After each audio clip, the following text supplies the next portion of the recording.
Hey there, guys. All right, today we are back with some more of the Great War, and this time we're on to week 210. 4 years. Now, before we dive in, make sure you go and check out the links in the description box below. I would love to join the Discord and follow me over at Twitch, and please do go check out the. I I just blanked so hard on what I'm supposed to say. I don't know. That was just the biggest what. I'm just letting the brain run on autopilot. I don't know exactly what I'm saying, but I'm just saying. I wasn't saying anything wrong. I was going the right way, but for some reason, as I was talking, my brain was just like, wait a minute, is that the right thing to say? Is that the right thing? Do you say that at the start of the videos? Because last week, I had enough stockpiled videos to take a weekend off. I wish I could have taken 2 weeks off. I am tired. But yeah, anyways, before I dive in, make sure you go and check out the links in the description box below. I'd love to join the Discord. Follow me over at Twitch. And please do go check out the gaming channel here on YouTube. I'm going to try a new thing, because I have realized I have been yapping a lot at the start of the videos, especially on like the Fantasy Author Reacts videos. I'm going to try and stop yapping as much. Obviously, I'm failing right here, right now. But I'm going to try and put those, hopefully 40 seconds or less, intros. Ideally, I want to shoot for 30 seconds or less, or maybe even 20. I don't think I'll succeed. I want to try. But with all that out of the way, let's dive right in. On July 28, 1914, Austria-Hungary declared war on Serbia. This local war spiraled within days into a world war, but few, if any, could have guessed that war's future. Well, that future is in fact still in the future. For this week, the Great War is 4 years old. I mean, not.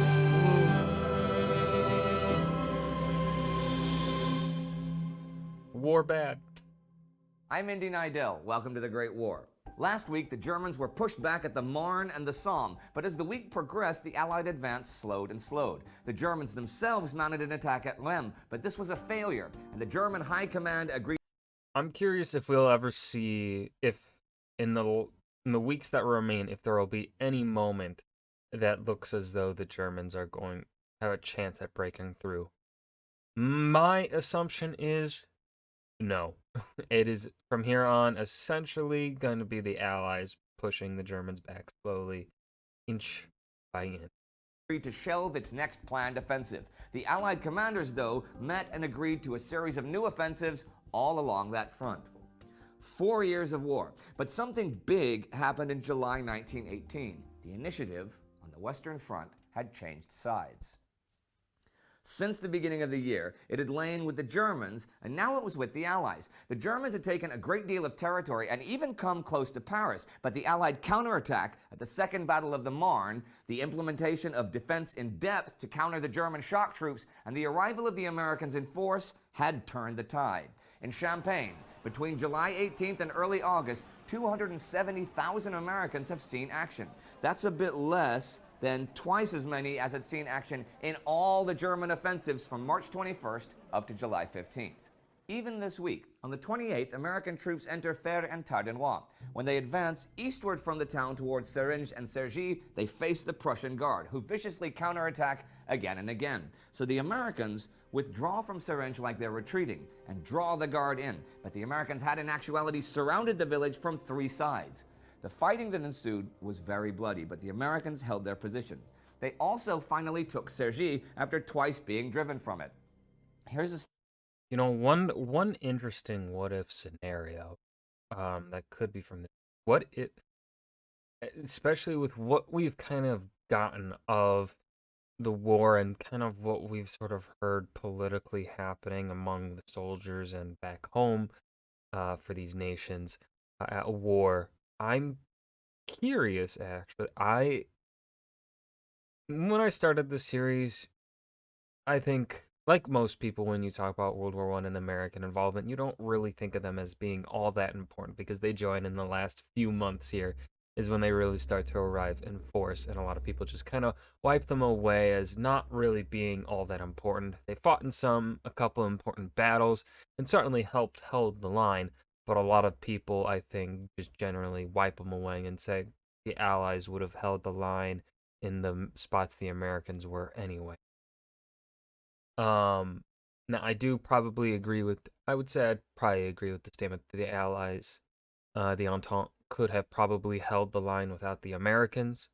And maybe they even could have started pushing the Germans back on their own.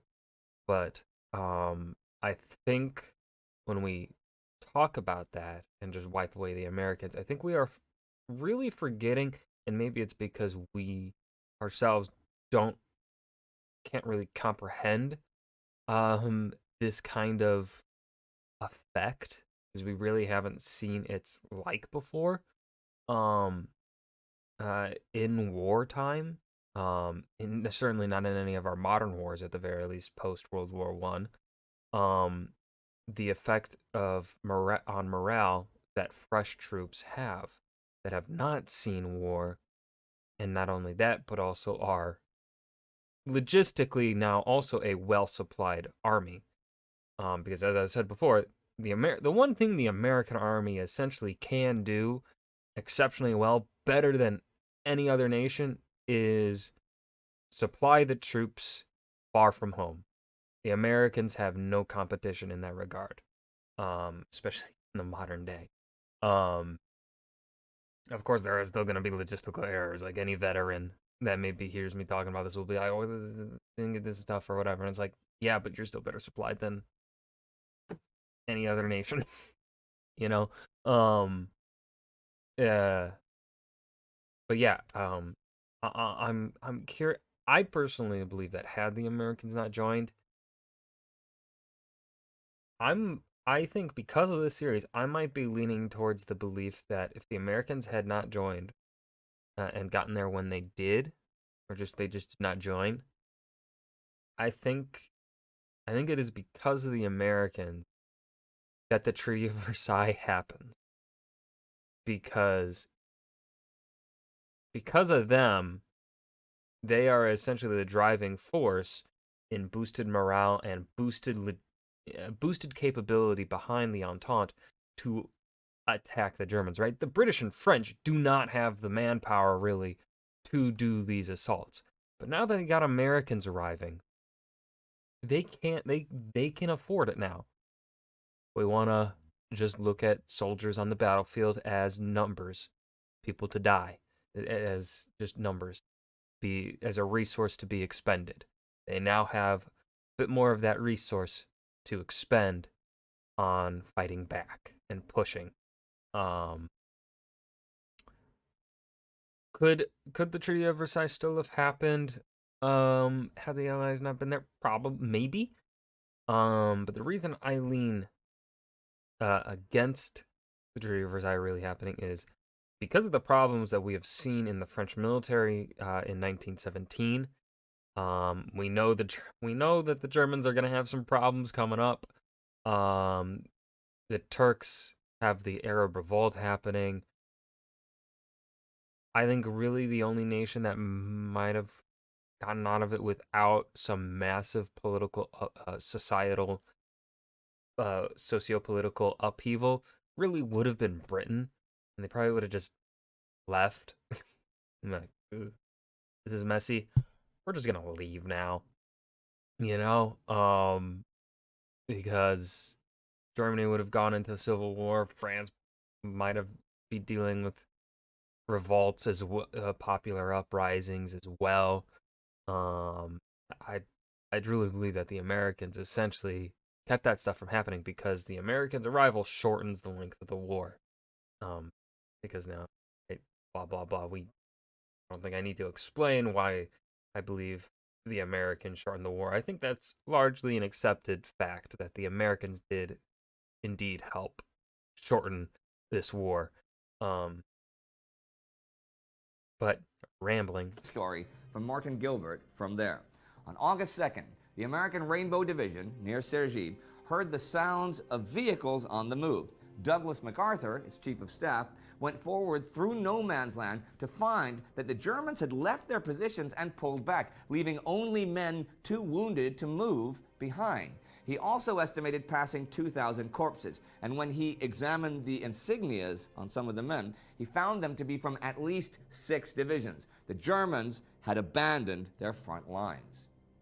Later that day, MacArthur led his men on an attack on the new lines. In 8 days, his division lost over 2,500 men killed or wounded, including the poet Joyce Kilmer, and they will now go into reserve. The Allies spent this whole week as they had last week, trying to cut off the German forces in the Marne salient. But the German defense was tenacious, as you may imagine. Still, on the 28th, German High Command ordered the withdrawal back across the Vesle River, and by the very end of this week, the final German forces were pulled out of Soissons, and all units of the German 7th Army had completed the crossing. Tomorrow, the last units of the 9th Army will have withdrawn to the north bank of the Aisne, and the bridges over the Vesle will be blown. The German army was indeed off balance. They had 67 divisions now in reserve, but just 39 of those were fresh. The Allies had 87 reserve divisions, including 10 cavalry, and that number grew and grew. And German intelligence was having trouble trying to anticipate the Allies' next move. Still, from July 15th, when the Second Battle of the Marne began, until now, the Germans inflicted more casualties than they took. The Allied estimates go as high as 160,000. The Germans estimated their own at 110,000. Yeah, but I think, as I've said before, Germans still can't be trading at that kind of ratio. They really, Germans don't have, they have a population of what? Equivalent to, I think, France at the time. Maybe they're slightly less populated than France at this time, though I know definitely by World War II, Germany outpopulates France by maybe close to 20 million. But at this point in time, I think they're roughly equal. So, and then, Germans are fighting Belgians, French, the British. How many Belgians are really still around? British, French, and Americans, all with their own, population centers, pools and stuff. So yeah, the Germans can't really be making those kind of trades. They gotta, they gotta be getting way less casualties than that, but it's war. I read in David Zabecki's The German 1918 Offensives, where they're analyzing the reasons for the failure of this final German spring offensive. And there are many historians who blame Georg Bruckmüller, the German artillery wizard, for using the same tactics again and again. Though this was at least the 13th time they'd been used, and they've been effective until now. Some blame the high centralization of his command that made it too inflexible to make tactical changes. Whatever the case, last week, OHL, the German High Command, issued lessons learned from the battle, which included things like... That's interesting to hear, because I think what you could definitively say at the beginning of the war, based on how the German higher command structure was at the time, but I do think they changed over the course of the war. What I remember from the beginning of this series is that the Germans at the start were a very kind of decentralized command structure. Commanders could essentially do their own fucking thing. They had the freedom to essentially act how they saw best for the war. And it worked for them at the start of the war. They were very effective up to a point, right? So it's interesting to now see that the Germans don't have that tactical maneuverability anymore. Reinforced counter-battery fire and infantry control over the creeping barrage. But these were really just minor modifications to existing tactics, right? See, strong artillery was the only thing the Germans had to initially disrupt enemy defensive positions. They didn't have tanks, so they didn't have any speed, and they didn't have any alternative firepower. It was just now that German Quartermaster General Erich Ludendorff finally understood the seriousness of a lack of tanks. Thing is, In spite of the Allied advances, there wasn't necessarily that much optimism among their leaders. On the 31st in London, British Prime Minister David Lloyd George was discussing the war with the Dominion Prime Ministers, and Lord Milner and Jan Smuts did not believe they had enough men for a victorious campaign in 1919, but would have to wait until 1920. That was talk about the Western Front, but the British were planning on other. That's so great. Like, you know, we this is an interesting. I think the right word to use would be juxtaposition. Where you see in 1914 and 1915 a lot of people kind of thinking that the war is not going to be a long war, going to be over by Christmas, right? Famously in 1914. But now that we're here in 1918 and we know that the end is approaching, now the people that are in charge of this war have a different perspective. They're like, this war is going to go on for at least another 2 years, is what a lot of some of these people are thinking, and that's just kind of, it's just I don't, maybe this is just like something you develop when you're studying history at higher education levels, but it's just like I just found that really cool. That juxtaposition there. Fronts as well. On the Palestine front, General Edmund Allenby's summer plan was finally stirring into life. Now, when the German Western Front offensives had begun a few months ago, and the Germans had signed peace with Russia, Allenby had been put under political pressure to gain territory in the Middle East, even though he was to be drained of a bunch of troops that would head west. Former British Army Chief of Staff Willie Robertson wanted to establish a barrier on Germany's progress eastward through a combination of Japanese intervention in Siberia, continued pressure on the Palestine and Mesopotamian fronts, and support for anti-Bolshevik forces in the Caucasus. Current British Army Chief of Staff Henry Wilson wanted to see Aleppo joined to Mosul, joined to Baku, joined to the Urals, joined to the Japanese army. This is a pretty ambitious design. Yeah. There was no way you could make a big Palestine offensive in the summer heat, but Allenby had spent the time planning and reorganizing. One of his tasks had been to give T.E. Lawrence of Arabia, the 2,000 camels he had asked for to eventually attack Daraa. Lawrence's Daraa plan would ideally force the Ottomans to pull a few divisions back from Palestine to secure their communication lines. This would enable Allenby to take Nablus north of Jerusalem, which would make Es-Salt a dangerous salient, which would in turn force its defenders to pull back to Amman, where they would be cut off from Damascus by demolitions on the railway around Daraa. Okay, Allenby liked this because it would fool the Ottomans into thinking he was going to attack across the River Jordan again, which was not at all what he was planning. Well, by now, the preliminary work was done, and the first small attacks would take place next week. Speaking of Baku and the Caucasus, there was news from that region this week. A coup in Baku by the National Armenian Organization August 1st set up the Centro-Caspian dictatorship, one of the weirdest nations in history with not one, not two, but 5 dictators, and they would continue the struggle against the Ottomans and seek help from the British at Enzeli. The next Are they just 5 bros? 5 roommates? Next day, though, during all the confusion at Baku, the vanguard of the Ottoman Army of Islam finally turned up at the city's defense perimeter. That line was pretty thinly held and would have likely broken if pressed, but it wasn't pressed. And Colonel Bisharikov and his Cossacks suddenly appeared on the Ottoman flanks, and the Ottomans flew into a panic and withdrew a few miles westward. In Baku, people were jubilant, but no one had the thought to occupy and fortify the high ground west of the railway line to maintain the city's defense. I guess the new dictators had a lot of other stuff on their minds, which can be a lot, especially things like personal safety. Another dictator, the German military governor over Ukraine, Hermann von Eichhorn, was assassinated July 30th in Kiev. His executioner, Boris Donskoy of the Left Socialist Revolutionaries, was caught at the scene and will be publicly executed. General Gunther von Kirchbach will take over command. And the week comes to an end, as does the 4th year of the war, with the Allies still on the move in the West as the Germans make new defenses and try to learn the lessons of a recent defeat. There are plans in Palestine and new leaders in Baku and Kiev.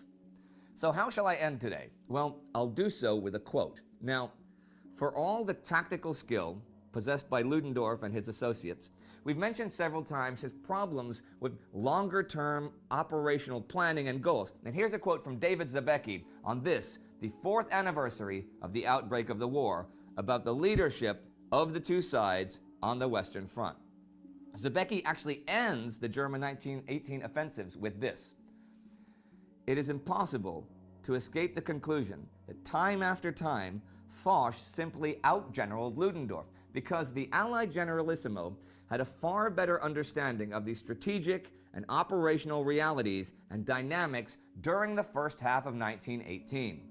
In my final assessment on Ludendorff, I have to conclude that in many ways he was a reflection of the German army as a whole in the first half of the 20th century.